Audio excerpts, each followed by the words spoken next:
Colombia está viviendo uno de sus peores momentos de la historia reciente, y es que el país del café está inmerso en una serie de protestas brutalmente reprimidas por un gobierno que de momento se ha visto incapaz de controlar la situación. Pero ¿de dónde viene todo este lío? ¿Por qué están protestando los colombianos? ¿Qué ha hecho el gobierno ante semejante situación? Pues poneros cómodos que empezamos. Las protestas en Colombia vienen de lejos. En noviembre de 2019 se vivió el primer paro nacional desde 1977 y las principales ciudades del país se vieron inmersas en grandes protestas que acabaron en disturbios e incluso con toques de queda decretados en muchas de ellas. La razón principal de estas protestas fue el descontento general contra el gobierno, un descontento cuyo origen lo podemos resumir en 4 puntos. Para empezar, los manifestantes reclamaban un proceso de paz real entre el gobierno y las FARC. Los estudiantes reclamaban una mayor inversión en educación y un acceso a la universidad para los ciudadanos con menos recursos, ya que solo el 9% de los estudiantes de las familias más pobres podía ir a la universidad, mientras que el porcentaje se disparaba al 53% en las familias más ricas. Por otro lado, los manifestantes querían parar las reformas en las pensiones y sobre todo la reforma laboral que planteaba el gobierno y que afectaba especialmente a los jóvenes con menos recursos. Y por último está la muerte de 8 niños a manos de las fuerzas de seguridad colombianas en un campamento guerrillero, junto con la muerte del estudiante Dylan Cruz por disparos de la policía en una manifestación. Aquellas protestas se extendieron hasta principios de 2020, un 2020 en el que Colombia ha sufrido en sus propias carnes la situación sanitaria que afecta a todo el mundo. De hecho, Colombia es el tercer país de América del Sur con peores datos de contagios y fallecidos, tan solo por detrás del gigante Brasil y de Argentina. Esto no solo ha provocado una gran crisis sanitaria, sino también una tremenda crisis económica, ya que el gobierno colombiano ha tenido que pedir prestado mucho dinero para hacer frente a la crisis, por lo que la deuda pública colombiana ha crecido como la espuma. Viendo la dramática situación del país, el gobierno colombiano liderado por Iván Duque pensó: ¿y si hacemos que todos los colombianos se arrimen el hombro para pagar todo lo que esta crisis ha provocado? De esta manera, el gobierno impulsó la Ley de Solidaridad Sostenible, que a pesar de su bonito nombre, no es ni más ni menos que una reforma fiscal, es decir, una importante subida de impuestos a toda la población con la que se pretende recaudar unos 6.300 millones de dólares.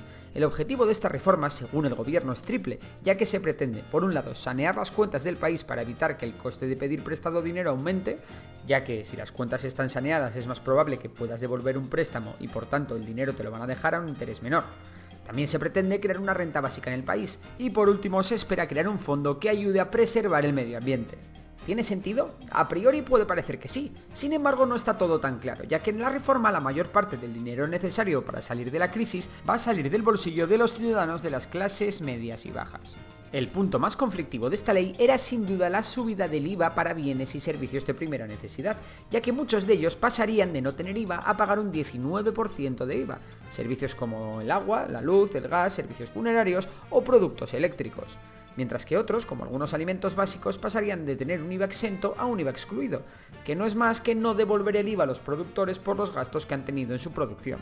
Y por tanto, si a un ganadero de la noche a la mañana le cuesta más producir carne, ¿adivináis qué va a pasar con el precio de la carne? Pues sí, que va a subir.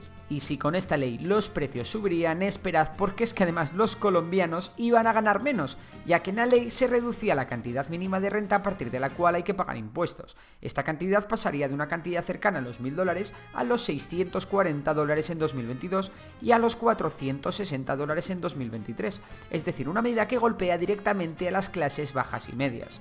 También había algunas subidas para las grandes fortunas y las clases altas, como un impuesto extra del 1% a las rentas de más de 1,35 millones de dólares o uno del 2% para las rentas de más de 4 millones de dólares. Aún así, para muchos colombianos, estas medidas eran completamente inaceptables. Las manifestaciones comenzaron el 28 de abril y fueron principalmente pacíficas en un principio, salvo por algunos grupos de radicales que causaron disturbios. Sin embargo, la policía colombiana entró a sangre y fuego reprimiendo las protestas de una forma brutal, llegando a utilizar fuego real. Los muertos y desaparecidos entre los manifestantes comenzaron a gotear de manera constante. A fecha de edición de este vídeo, los muertos y desaparecidos se cuentan ya por decenas.